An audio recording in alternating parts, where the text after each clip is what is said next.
Welcome, ladies and gentlemen, to a spicy Week 6 MLS review here on Yankball. Listen to me. The spice must flow. The spice has given me accelerated evolution for 4,000 years. And flow it did. What's going on, everybody? My name is Dave, and this week we saw the end of the beginning in St. Louis, another clubbing in Columbus, and Vancouver getting a little tired of being the nice Canucks. Could I have a double-double, please? One coffee, black. Oh, I said double-double. That's black. Sorry. This is about the time of the year where we start to get an idea of team ceilings and floors, so with that in mind, let's start reviewing. The Five Stripes, with Heine still red from the woodshed treatment in Columbus, played host to the New York Soccer Red Bulls, fresh from a pretty thoroughly tepid performance against Charlotte. This had get-right game for Atlanta written all over it, and they did not disappoint, as both teams heavily rotated their squads from last week.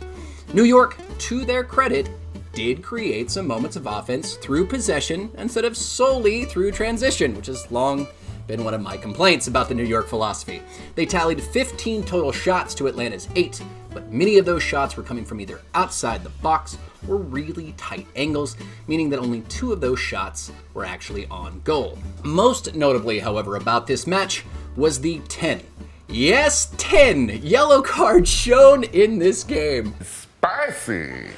That is well above the 2.2 and 2 yellow card average per 90 by New York and Atlanta respectively from last year, and certainly keeps up with a trend of cautions this week in the league. Don't drink the water. Welcome. They put something in it. The 1-0 win came at the boot of ATL's talisman Almeida, forcing a really awkward save from Coronel, where he couldn't quite figure out how to use his arms.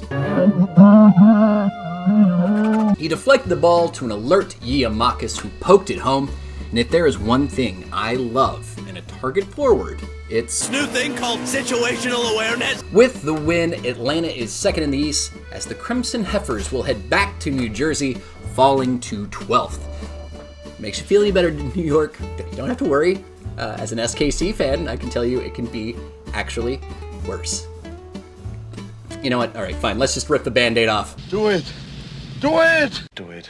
Do it. After last week's performance against Seattle at home, where the blue hell of Kansas City was more of like a sky blue waiting room at a day spa, it's made specifically for Jordan Morris, SKC played to a scoreless draw against the Philly Union, meaning SKC has now scored 2 goals across 6 matches for a nipple-freezing rate of 0.3 goals per match. You're excited? Feel these nipples. Now, there are some positives to take away here for Kansas City. Alan Pulido saw the pitch for the first time this season, and Ben Sweat did not see the pitch at all. But I'm going to cover that in another video this week, so please check back for that. That's called a tease. Drives them wild. It's a little not so special for Philly recently, dropping 8 points from the last 9 possible. This is still most of the team that scored 72 goals last season. They have Gazdag, they have Carranza, and they got I do think it's just a matter of time before the Philly offense starts to really click, and getting Andre Blake back is going to be huge for them just picking up points in general. Wait for the bounce. Wait for the bounce! Hey there, St. Louis. How you doing? Did you have more shots on goal than your Northern Waterfowl opponents? Sure. More possession and better passing accuracy? Yeah, you betcha. Did it matter? No. Why? Because whatever plan Herbert decided to execute on this play. I know step 1 was slide tackle an opponent who was already closed off from the ball thanks to another defender, and I know step 3 was profit. I just don't know what he thought step 2 was. Now, St. Louis, starting the season with all of these unknowns, have shown themselves to be competitive with this league. But honestly, there's only so many back passes you can capitalize on before you need to, create your own offense, for instance. For Minnesota, the Loons are going full Mad Max. The warrior of the road. All 3 of their wins so far this season are away from home. They still look shaky in defense, especially against transition. St. Louis was piling on some pressure. But they are grinding out points away from home while they are still kind of figuring themselves out. and so I do think Minnesota is trending in the right direction. You know, sometimes life moves too fast and we don't take the time to enjoy the little things in life. So let's take a little time to enjoy this little man, Hani Mukhtar. Look at what he creates here, huh? Skill and creativity and this new thing called situational awareness. Nashville played a classic counter-style game plan away in the swamps of Florida, and Mukhtar was the man that made sure that they could get out and counter. He was good for a goal and an assist for the 2-0 win over the Perpsker Lions. For Orlando, it's been an up and down season, winning 2, drawing 2, losing 2. Perfectly balanced, as all things should be. So powder up the old undercarriage there, Orlando fans. I think we got a few more sweaty roller coaster matches to go this season. And I'm tired of sitting in ball soup. Vancouver has had enough of being the nice Canuck. The last 5 seasons was really like, yeah, sure, come to our house, take a win while we just habitually underperform. Get yourself something to drink, wash up, fuck my wife, watch TV, anything you want. Me casa, me su casa. And this time, they just decided to take it out on the eastern cellar dwellers of Montreal to the tune of 5-0 and ringing up their first win of the season. Young and Simon Betcher was absolutely betching. He was a constant and willing runner, first leading to a red card on the Québécois and supplying the first assist before eventually bagging a brace for himself. Love it. Boom, shoot. Get yourself a baseball stake or something. Vancouver looked inventive and brave, piling into the box to create havoc. And Montreal's response was, yes, bathe us. Bathe us in your havoc. The bilingual defense looked like it was kind of unsure of which sport that they were playing. They were either aggressively out of position up the field or playing a passive, disjointed line that was almost backing into their own goal. Now, back it up. 13 conceded goals in 5 matches is no way to go through life, Montreal. And at this point, it feels like a chicken or the egg scenario because the offense only put up 3 total shots, none of which were on frame. So if you're Montreal, what do you fix if everything is broken? I tried to make ramen in the coffee pot and I broke everything. Columbus has decided on the philosophy the last 2 weeks on scoring more goals than their opponents. And just to be sure, they're going to score a lot more. One more. How we get one more? 10 goals in 2 matches, and perhaps not as spectacular, but just as important, only allowing 1 goal in that stretch. Columbus is firing on all cylinders right now, thanks in large part to a central midfield that is just generating multiple quality chances across 90 minutes. There is a definite buy-in and understanding with this side and Wilfred Nancy's vision. Quick interchanges, selfless football, and it's a lot of fun to watch. And now comes with the added benefit of it being a compliment when somebody calls you a Nancy. RSL had a few looks at goal as well, but something is clearly wrong in Mormontown. They have faced a bit of a murderer's row to start the season, but only 1 win from 5 matches, and it's hard to pin down just one thing that's the problem. RSL dominated possession against Austin and St. Louis, having more total shots than both teams in those matches, and they lost.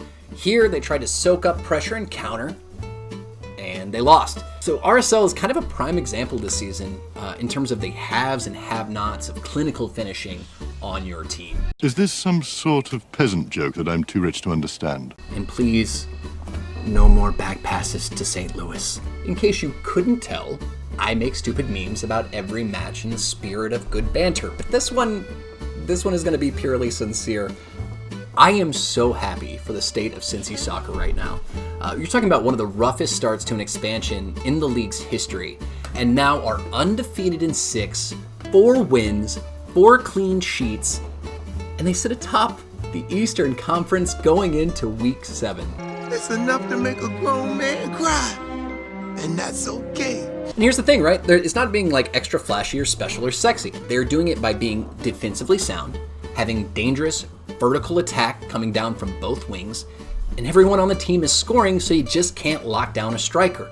Out of the 8 goals the Cinnabons have made this year, 6 different goal scorers. Magical hats! Conceal the dark magician! He's under there somewhere, but which one? For Miami, this feels like year 29 of a 1-year rebuild. After starting the season with back-to-back wins, the European retirees of Miami have now lost 4 straight. But this is what a rebuild looks like. It is ugly and it is messy and is filled with shakedown runs until you find your core and you plug in your pieces around them. But ownership spent big for aging European talent who couldn't handle the speed and physicality of this league for the last few seasons. So here we are. Miami is a wait-and-see team, but I am not going to hold my breath this season. Verdict's already in. The verdict is in, Frank. But the jury is out. All right, the champs LAFC got a mile high to visit the Colorado Rapids, who are more of a trickle this year. Give me a little pee-pee. Come on. Couple of drops. LA, however, could not find the breakthrough and were held to a scoreless draw. Why? Because I got high. I mentioned Colorado. It's a requirement.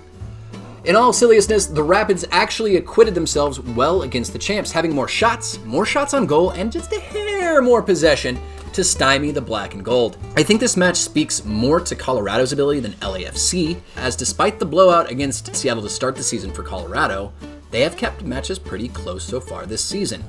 That being said, I do have doubts as to this roster ceiling, as they sit bottom of the West, and this was possibly their best performance of the year. For LA's Cooler Daniel, there's really nothing to sweat from this result. They're undefeated in all 5 with 3 wins. If there is a note of concern here, Colorado was able to stifle much of their wing play in the second half, and LA conceded a lot of space on the wings, which led to so many of those Colorado corners. And as we all know, set pieces are the great equalizer in this league. Most of San Jose's history is just based off of corners. This could be a concern the longer LA goes into the season, but for right now, it's just hats off to Colorado for playing up to their competition. Next up, we got that new. As New England played host to New York City, Manchester City franchise. Regardless, they played to a 1-1 draw. The Citizens are now 2-2-2 on the season, making them perfectly balanced. This whole thing should be. Thank you, Thanos. But more alarmingly for New York, they have kept only 1 clean sheet this year against not particularly stiff competition in the likes of DC, Miami, and Chicago. And if the game plan is to win shootouts, then the Big Blue Apples better get on their horse, as they have only bagged 6 goals so far to 7 allowed. Look at that. Steady as a rock. Yeah, but I shoot with this hand. For the rest part, they basically picked up where they left off last season. 4 wins, a loss, and now a draw. Carlos Gil is a threat, especially on the ball and especially on set pieces. Bo continues to be a sneaky toothache for center back pairings across the league. And Petrovic has now racked up 3 clean sheets in goal this year. So what do you know? Bruce Arena is a really good coach in this league.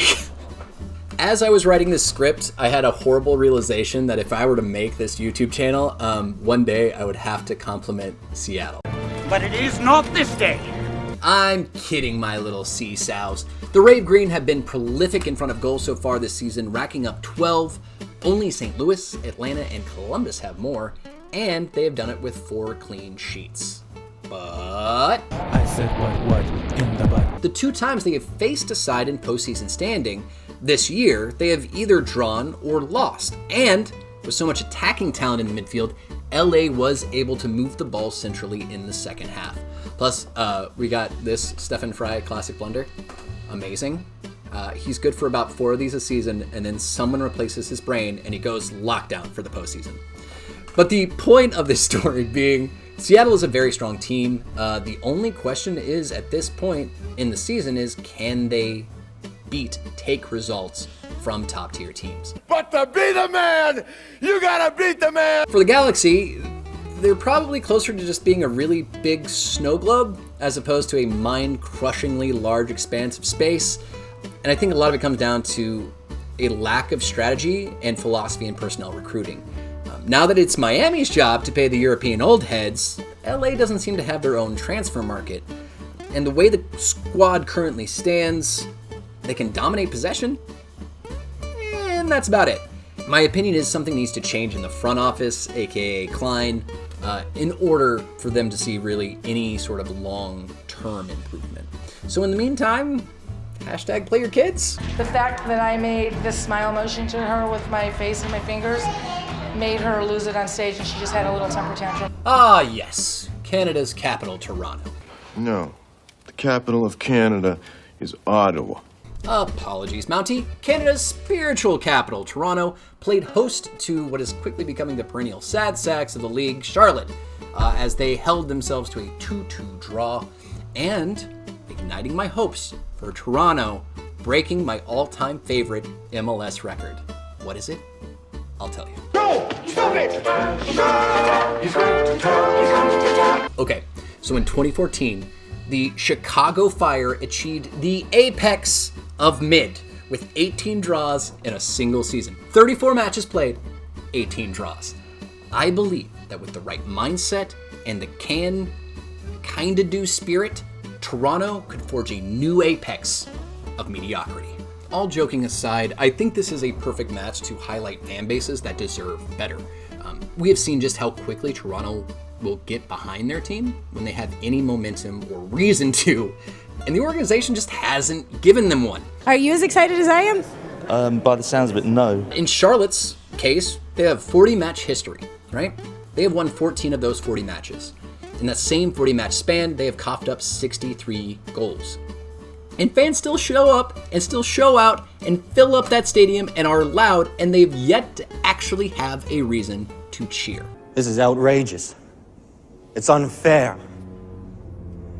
Some bottom-of-the-barrel boys in DC United and the Chicago Fire bore into their bout, but neither side found boon nor benefit as they bounced to a scoreless draw.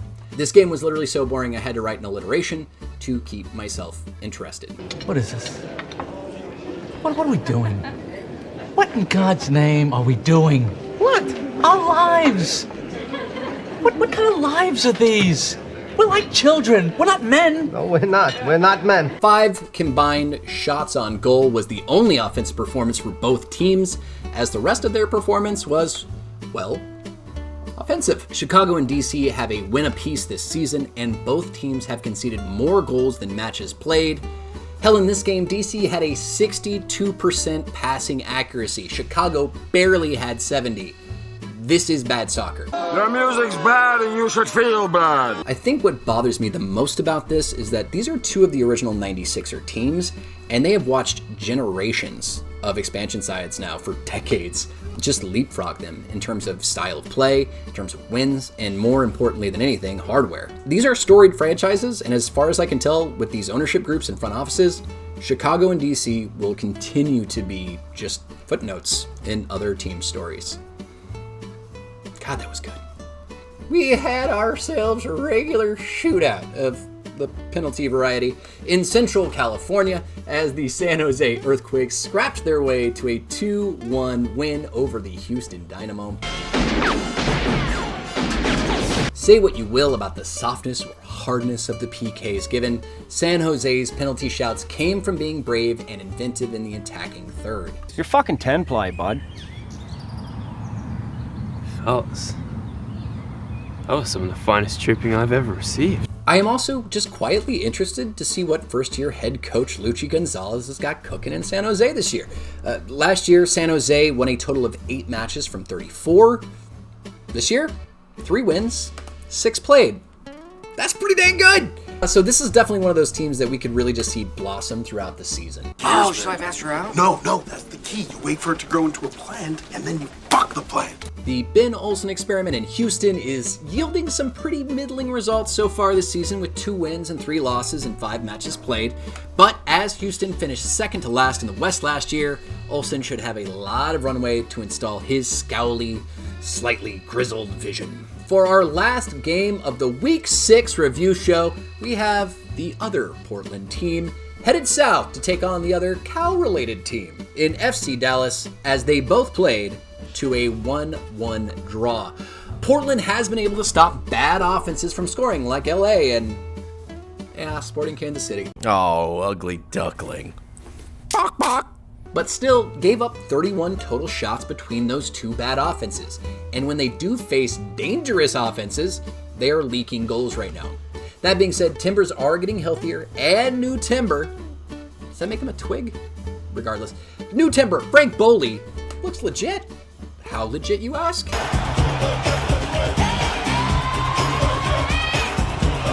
I mean, or not. We've only seen like 6 minutes of the guy.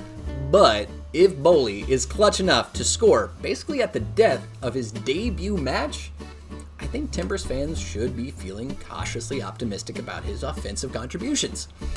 As for Dallas, 2 wins, 2 draws, and 2 losses for the White Bulls so far this season, making them, you guessed it, Perfectly balanced. This whole thing should be.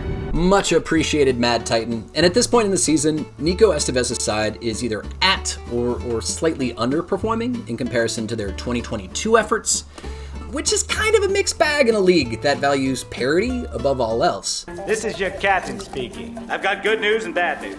The good news is they are still picking up points at a rate that puts them on the top half of the conference standings. The bad news is you want to see progression for your squad, who finished 3rd in the West last season and is returning a lot of the same personnel and management. Now, that being said, this applies to Dallas as well as the rest of our squads. There is still a lot of season left, so... Shut up, Mr. Be Cool!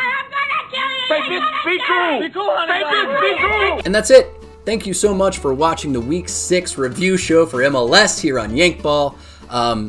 If you like this, man, come on back, subscribe, share it, like it, because we're going to be doing this every single week. There will be a review show and then a kind of a Sporting Kansas City video as well, as that is, in fact, my team.